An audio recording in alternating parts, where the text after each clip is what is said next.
एक spy thriller movie है और उसके लीड रोल में है लियोनार्डो डी कैप्रियो। मूवी की शुरुआत में हमें इंग्लैंड की एक स्ट्रीट दिखाई जाती है जहाँ पे स्पेशल फोर्सेस अपने एक स्ट्राइक मिशन पे जा रही थी। मगर जैसे ही वो लोग एक बिल्डिंग में इंटर करते हैं, बिल्डिंग में मौजूद एक आदमी एक बॉम्ब एक्टिवेट कर देता है, जिसके ब्लास्ट से यहाँ बहुत तबाही मचती है और काफी लोग मारे जाते हैं। इसके बाद हमें यूएस का सीन दिखाया जाता है जहाँ पर एडवर्ड हॉफमैन न्यूज देख रहा होता है कि मैनचेस्टर के भीड़ भाड़ वाले इलाके में एक एक्सप्लोजन हुआ जिसमें काफी लोग मारे गए। असल में गाइस एडवर्ड एक सीआईए ऑफिसर है। इसके बाद एडवर्ड अपने सुपीरियर्स को बताता है कि अब टेररिस्ट ग्रुप्स काफी अजीब और खतरनाक मेथड यूज कर रहे हैं। अब वो लोग कम्युनिकेट करने के लिए न तो फोन यूज कर रहे हैं और न ही इंटरनेट, वो लोग फेस टू फेस कम्युनिकेट कर रहे हैं। और अब हमारा सिस्टम फेल है क्योंकि जब वो लोग कोई इलेक्ट्रॉनिक डिवाइस यूज कर ही नहीं रहे तो हम लोग उनके मैसेज को नहीं पकड़ सकते।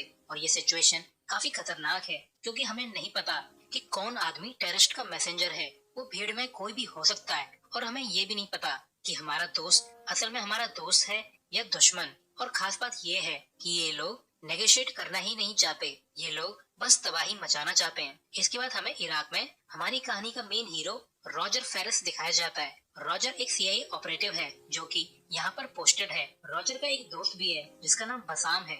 असल में गाइस ये आदमी रॉजर का इन्फॉर्मर हुआ करता था, मगर अब रॉजर की इससे अच्छी दोस्ती हो चुकी है। बसाम रॉजर को इन्फॉर्म करता है कि टेररिस्ट ग्रुप में निजार नाम का एक आदमी है। हाल फिलहाल में उसका नंबर सुसाइड बॉम्बिंग में आ चुका है, मगर वो मरना नहीं चाहता, इसलिए उसने हमारी हेल्प मांगी है। तो ये लोग निजार से मिलने के लिए चले जाते हैं और इसी वक्त सीआईए वाले इन पर सैटेलाइट से नजर रख रहे थे। इसके बाद बसाम निजार को अपने साथ ले आता है। निजार रोते हुए बताता है कि मैं मरना नहीं चाहता, मैं तो अमेरिका में पीसफुल लाइफ बिताना चाहता हूँ। निजार बोलता है कि क्या तुम्हें पता है मेरे पास पीएचडी है और मैं 6 लैंग्वेज बोल सकता हूँ। तो रॉजर भी बोलता है कि आधे से ज्यादा आतंकवादियों के पास पीएचडी की डिग्री होती है और वो भी बॉम्ब वगैरह बनाने से रिलेटेड। तो अपनी बकवास बंद करो और हमें जरूरत की जानकारी दो। तो निजार रॉजर को एक डिस्क देता है। तो रॉजर अपने कैप्टन एडवर्ड को फोन करके बताता है कि हमें एक आदमी मिला है जो कि साइड बदलकर अमेरिका में शरण लेना चाहता है और उसने हमें जरूरी इन्फॉर्मेशन भी दी है और जिसके हिसाब से सलीम नाम का एक टेररिस्ट और उसका ग्रुप रीसेंट बॉम्बिंग के पीछे है और वो अपने किसी न्यू मिशन की तैयारी कर रहा है जो कि यूके में होने वाला है। और ये वीडियो लगभग 1 हफ्ते पुरानी है, यानी आज सुबह मैनचेस्टर में हुई बॉम्बिंग में इसका ही हाथ है। रॉजर फिर कंटिन्यू करता है कि ये लोग कोई भी इलेक्ट्रॉनिक डिवाइस यूज नहीं करते, वो लोग इंस्ट्रक्शन को एक डिस्क में एज अ वीडियो रिकॉर्ड करते हैं और इस डिस्क को हैंड टू हैंड ट्रांसफर किया जाता है। मगर असल में ये भी एक दिखावा है। रियल ऑर्डर्स तो या तो वर्बल होते हैं या फिर किसी पेपर पे राइटिंग में, और वो भी कोडेड होते हैं। और लास्टली निजार ने हमें एक पॉसिबल सेफ हाउस की जानकारी भी दी है। तो एडवर्ड कहता है कि निजार को अमेरिका लाने की कोई भी जरूरत नहीं है, उस पर नजर रखो और जब उसके ग्रुप वालों को उस पर शक होगा तब वो लोग निजार को मारने जरूर आएंगे, तब उन लोगों को एज अ लिंक फॉलो किया जा सकता है। मगर निजार जल्दी ही खतरा भांप लेता है और इन पर भड़कने लगता है। रॉजर फिर उसे जैसे तैसे करके शांत कराता है और फिर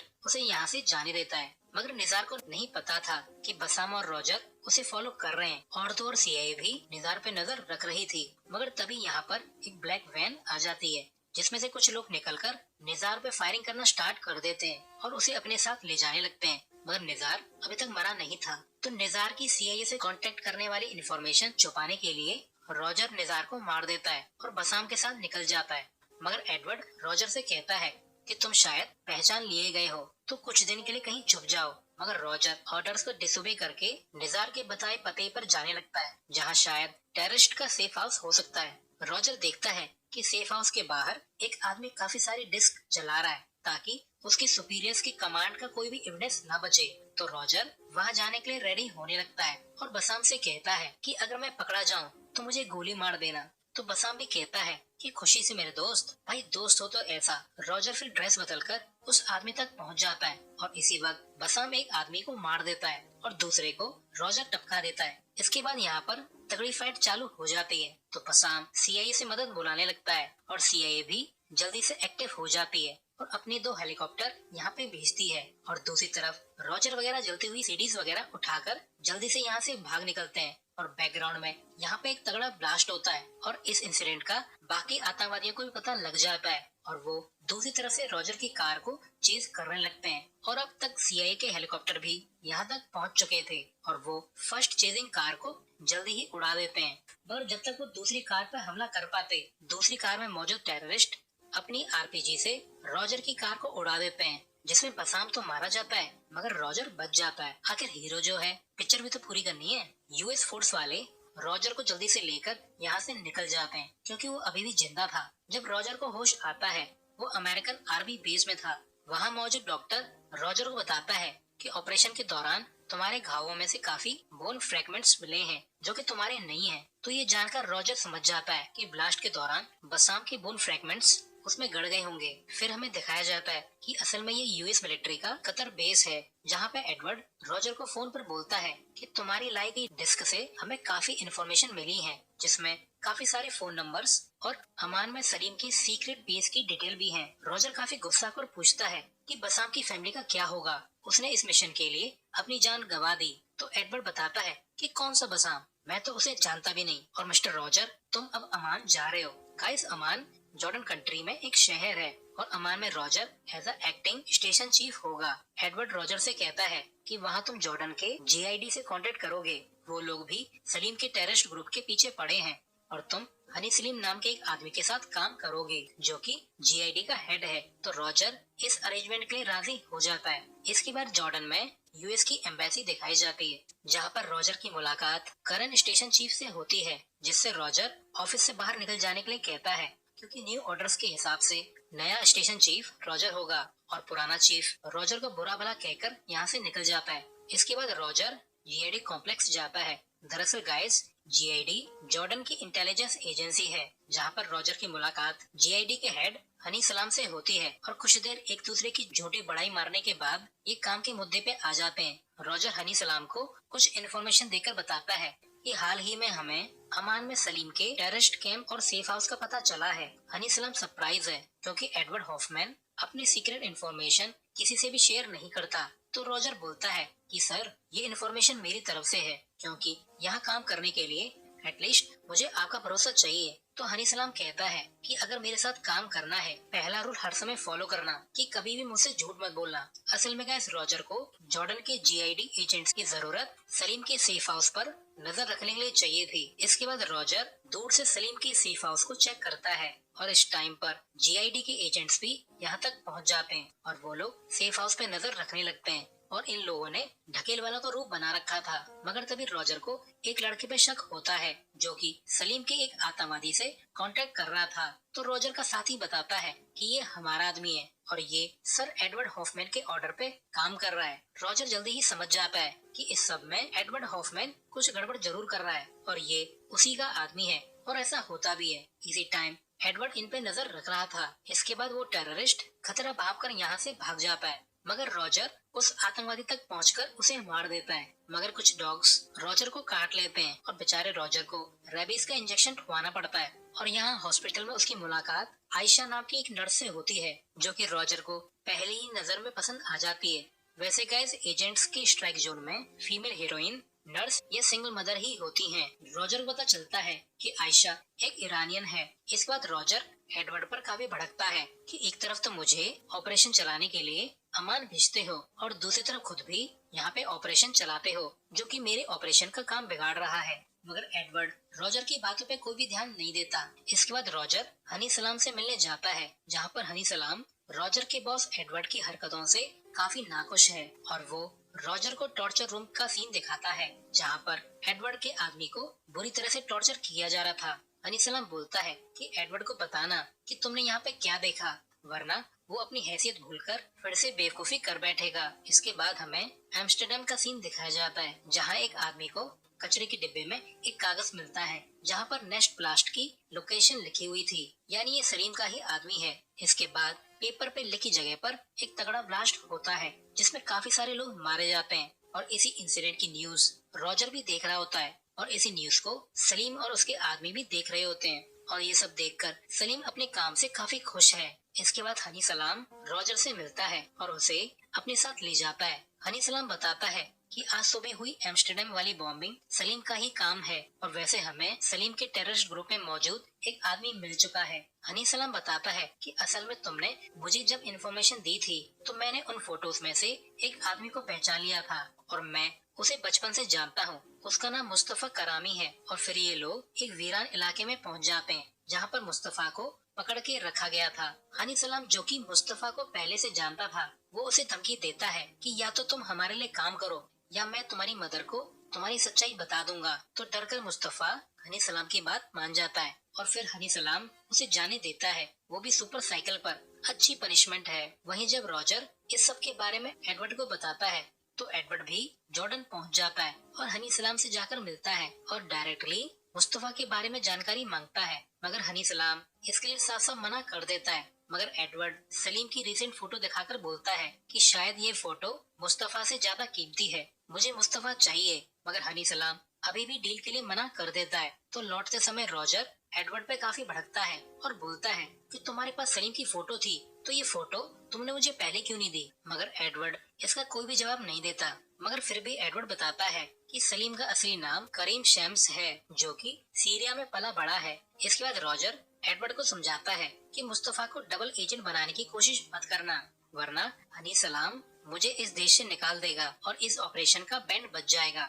एडवर्ड रॉजर को भरोसा दिलाता है कि वो मुस्तफा पर हाथ नहीं डालेगा, मगर इसकी शक्ल देखकर तो लगता है कि ये नहीं मानेगा, ये तो पक्का मुस्तफा के पीछे जरूर जाएगा। और ऐसा होता भी है। एडवर्ड अपने आदमी को मुस्तफा के पीछे लगा देता है, मगर मुस्तफा को इसका अंदाजा हो जाता है और वो भाग निकलता है। इसके बाद रॉजर आयशा से रेबीज का दूसरा इंजेक्शन लगवाने जाता है और आयशा को अंदाजा हो चुका है कि वो रॉजर को पसंद है। तो थोड़ी देर भाव खाने के बाद वो रॉजर के साथ डेट पर चलने के लिए राजी हो जाती है और डेट पर ये लोग खूब एंजॉय करते हैं, मगर इन पे हर वक्त नजर रखी जा रही थी। मगर जब रॉजर आयशा को उसके घर ड्रॉप करने जा रहा था तब उसे हनी सलाम के लोग रास्ते में रोककर अपने साथ ले जाते हैं। अब आयशा को रॉजर की फिक्र हो रही थी। जब रॉजर हनी सलाम की तरफ जा रहा होता है तब वो देखता है कि सलीम की सेफ हाउस में आग लगी हुई है, यानी सलीम के लोग यहाँ से भाग चुके हैं और रॉजर का मिशन बर्बाद हो चुका है। और अब हनी सलाम बहुत गुस्सा है और उसने एडवर्ड के आदमी को पकड़ लिया है जो कि मुस्तफा का पीछा कर रहा था। हनी सलाम ये बोलकर निकल जाता है कि मिस्टर रॉजर फेरिस, तुम्हारे पास सिर्फ 12 घंटे हैं इस देश से दफा हो जाने के लिए, और उसके बाद तुम अगर यहाँ पे नजर आए तो तुम्हारी हालत मौत से भी ज्यादा बदतर होगी। इसके बाद हमें वॉशिंगटन का सीन दिखाया जाता है। रॉजर जॉर्डन छोड़कर यहाँ पे आ चुका है। वो एडवर्ड पर काफी भड़कता है क्योंकि मिशन के दौरान एडवर्ड ने अपनी काफी मनमर्जी चलाई थी। रॉजर बोलता है कि हनी सलाम ने मुझे लगभग मार ही दिया था। तो एडवर्ड अपनी गलती मान लेता है, मगर वो अपने आप को जस्टिफाई भी करता है और कहता है कि मुझे जल्द ही सलीम के ग्रुप को खत्म करना होगा। वो लोग बहुत तबाही मचा रहे हैं और मेरे पास ज्यादा टाइम नहीं है। वो लोग जल्द ही एक और बॉम्ब ब्लास्ट करने वाले हैं। इसके बाद रॉजर एक प्लान बनाता है कि हम लोग एक टेररिस्ट अटैक करवाएंगे और दुनिया की नजर में शो करेंगे कि हम लोग टेररिज्म में न्यू राइजिंग स्टार हैं। और जब सलीम को इसके बारे में पता चलेगा वो इस टेररिस्ट ग्रुप को जरूर कांटेक्ट करेगा और तब हम लोग उसे पकड़ सकते हैं। तो एडवर्ड हॉफमैन रॉजर के प्लान से काफी खुश होता है और वो रॉजर को गारलैंड नाम के आदमी से मिलने के लिए कहता है। जब रॉजर गारलैंड से मिलने जाता है तो उसे पता चलता है कि ये आदमी एडवर्ड पर बिल्कुल भी भरोसा नहीं करता, क्योंकि एडवर्ड अक्सर लोगों से अपना काम निकाल कर उन्हें भूल जाता है और ऐसा इन दोनों के साथ हो चुका है। मगर फिर भी गारलैंड रॉजर की हेल्प करने के लिए राजी हो जाता है और वो रॉजर को एक आदमी की प्रोफाइल दिखाकर बताता है कि इसका नाम उमर सदकी है जो कि जॉर्डन में एक आर्किटेक्ट है। ये आदमी इनोसेंट है मगर उसके फाइनेंसर सभी लोग टेररिस्ट हैं। बड़ा अजीब कॉम्बिनेशन है, मगर ये हमारे काम आ सकता है। इसके बाद हमें दुबई का सीन दिखाया जाता है जहाँ पर रॉजर पहुँच चुका है और वो एज अ बैंकर बनकर उमर को कांटेक्ट करता है। और जब उमर एक आदमी से मिल रहा होता है तब उसकी फोटो ले ली जाती है। असल में उमर से मिलने वाला आदमी एक लॉयर है जो कि कई टेररिस्ट ग्रुप के कांटेक्ट में है और इतना ही काफी है उमर को फ्रेम करने के लिए। इसके बाद रॉजर सीक्रेटली उमर के लैपटॉप से छेड़छाड़ कर देता है और उमर के लैपटॉप में अपना बैकडोर छोड़ देता है और फिर ये लोग उमर के बैंक अकाउंट से कुछ टेररिस्ट ग्रुप को पैसे भेजना चालू कर देते हैं ताकि जब बॉम्ब ब्लास्ट के बाद सलीम उमर की छानबीन करे तो उसे जरा भी शक न हो। इसके बाद एडवर्ड रॉजर को इन्फॉर्म करता है कि हनी सलाम ने तुम्हें फिर से जॉर्डन बुलाया है और बेचारे रॉजर को फिर से अमान जाना पड़ता है। रॉजर जब हनी सलाम से मिलता है तो हनी सलाम अपने प्रीवियस रूड बिहेवियर के लिए उसे सॉरी बोलता है, मगर साथ में ही वार्न करता है कि जॉर्डन और कोई गलती बर्दाश्त नहीं करेगा। इसके बाद रॉजर सीधा आयशा से मिलने जाता है तो आयशा बताती है कि मेरी सिस्टर तुमसे मिलना चाहती है, वही मेरी फैमिली है। अब भाई लड़का लड़की की फैमिली से मिलने जा रहा है तो लड़के को मिठाई भी खरीदनी पड़ती है। और फिर रॉजर थोड़ी ही देर में आयशा के घर तक पहुंच जाता है, जहां उसकी मुलाकात आयशा की सिस्टर से होती है और ये सब मिलकर साथ में खाना खाते हैं। और वही फैमिलीज की घिसी पिटी इंक्वायरीज होती हैं कि आप कहां से हो, क्या करते हो, वगैरह वगैरह। आयशा भी अब रॉजर को पसंद करने लगी है और वो रॉजर को लाइफ पार्टनर की नजर से देखने लगती है। इसके बाद हनी सलाम उमर की फोटो दिखाकर पूछता है कि क्या तुम इसको जानते हो? ये एक लॉयर से मिल रहा है जिसके टेररिस्ट से कनेक्शन है, और एक खास बात, ये जॉर्डन से ही बिलोंग करता है। भाई लोग, ये हनी सलाम तो काफी डेंजर आदमी है, इसको सब पता है। इसके बाद रॉजर गारलैंड से उमर के कंप्यूटर को हैक करवा के काफी भड़काऊ मैसेज भेजना शुरू कर देता है ताकि ये मैसेज घूम घाम कर सलीम तक पहुंच जाए। इसके बाद हमें टर्की का सीन दिखाया जाता है जहां पर कुछ सोल्जर्स कुछ डेड बॉडीज को ट्रांसफर कर रहे थे। वहीं रॉजर भी उमर को टर्की आकर मिलने के लिए कहता है और जब उमर टर्की पहुंचता है तो उसकी कई फोटोज फिर से ले ली जाती हैं। असल में ये लोग उमर को फ्रेम करना चाहते हैं और खुद ही एक फेक अटैक करवाना चाहते हैं। वहीं टर्की के एयर बेस पर डेड बॉडीज पहले से ही पहुंचा दी गई थी ताकि ये अटैक बिल्कुल रियल लगे। इसके बाद यहाँ पर बेस में तगड़ा ब्लास्ट होता है और यही न्यूज सलीम भी देख रहा होता है और वो इस काम से काफी खुश है कि गेम में कोई नया खिलाड़ी आ चुका है। वहीं गारलैंड भी उमर के रियल ईमेल अकाउंट से मैसेज भेजता है जिसमें वो बॉम्बिंग की रिस्पॉन्सिबिलिटी लेता है। अब पूरा ट्रैप बिछ चुका है और अब बस सलीम के इस ट्रैप में कूदने का इंतजार है। वहीं सलीम का आदमी उमर की पूरी जानकारी निकाल कर उसे दे देता है। इसके बाद उमर सदीकी दिखाया जाता है जिसके ईमेल पर काफी सारे टेररिस्ट उसे कॉन्ग्रेचुलेशन दे रहे थे और ये सब देखकर उमर की चटक जाती है तो वो अपना सामान लेकर यहाँ से निकल लेता है। वहीं सलीम भी अपने फोन से उमर को कांटेक्ट करता है। नेक्स्ट डे एडवर्ड रॉजर को शाबाशी देता है कि नन्हे जासूस, तुमने कर दिखाया। एनएसए ने काफी सारी इंफॉर्मेशन पकड़ी है और काफी सारी कॉल रिकॉर्ड्स, और इनमें से एक कॉल सलीम की भी थी। वहीं उमर को सलीम के लोग पकड़ लेते हैं मगर उमर घबराकर बताता है कि मैंने कोई भी बॉम्बिंग नहीं की है, कोई मुझे यूज कर रहा है। सलीम भी एक स्क्रीन पर ये सब देख रहा होता है तो ये लोग उमर को मारकर कचड़े में फेंक देते हैं। इसके बाद रॉजर एडवर्ड को फोन करके बोलता है कि हम लोग उमर को प्रोटेक्ट करने वाले थे, फिर भी वो मारा गया। रॉजर बोलता है कि एडवर्ड, मुझसे अब ये और नहीं हो पाएगा, मैं ये काम छोड़ रहा हूँ। इसके बाद जब रॉजर अपने फ्लैट पहुँचता है तो उसे एक एनवेलप मिलता है जिसमें उसकी और आयशा की फोटो थी और वो समझ जाता है कि आयशा खतरे में है। जब रॉजर आयशा के घर पहुँचता है तो उसे पता चलता है कि आयशा और उसकी फैमिली तो गायब हो चुकी है। तो वो हनी सलाम से हेल्प मांगने जाता है मगर अब तक हनी सलाम को भी उमर के बारे में पता चल चुका था। तो हनी सलाम कहता है कि मैंने तुम्हें शुरुआत में ही कहा था कि मुझसे कभी भी झूठ मत बोलना वरना अंजाम अच्छा नहीं होगा, और अब मैं तुम्हारी कोई भी हेल्प नहीं कर सकता। इसके बाद एडवर्ड भी जॉर्डन पहुंच जाता है। रॉजर एडवर्ड से हेल्प मांगता है कि सलीम से आयशा के बदले मेरी डील करो ताकि आयशा सेफ बच जाए। तभी रॉजर को एक मैसेज आता है कि आयशा को कॉल करो। जब रॉजर कॉल करता है तो उसे एक बॉर्डर के पास अकेले बुलाया जाता है जहाँ पर कुछ लोग रॉजर को एक वैन में ले जाते हैं और ये लोग जॉर्डन से सीरिया में इंटर कर जाते हैं। इसके बाद इनकी वैन सीरिया में लंबा रास्ता कवर करके एक जगह पर रॉजर को उतार कर चली जाती है और इसी टाइम एडवर्ड भी रॉजर पर नजर रख रहा होता है। भाई मुझे तो एडवर्ड सीआईए ऑफिसर कम एक स्टॉकर ज्यादा लगता है, हर समय नजर रखता है। कुछ देर बाद रॉजर की तरफ काफी सारी गाड़ियां आने लगती हैं और फिर वो लोग रॉजर को अपने साथ ले जाते हैं मगर काफी धूल होने के कारण सीआईए वालों को पता नहीं चलता कि कौन सी गाड़ी में रॉजर है। अब एडवर्ड रॉजर के लिए काफी सॉरी फील करता है कि अब शायद रॉजर मुश्किल ही बचेगा। इसके बाद रॉजर को एक प्रिजन में ले जाकर बंद कर दिया जाता है जहाँ पर सलीम के लोग रॉजर के वीडियो बनाने लगते हैं। सलीम भी रॉजर से मजाकिया मूड में बातें करने लगता है और यहाँ पर रॉजर को पता चलता है कि सलीम के पास आयशा है ही नहीं।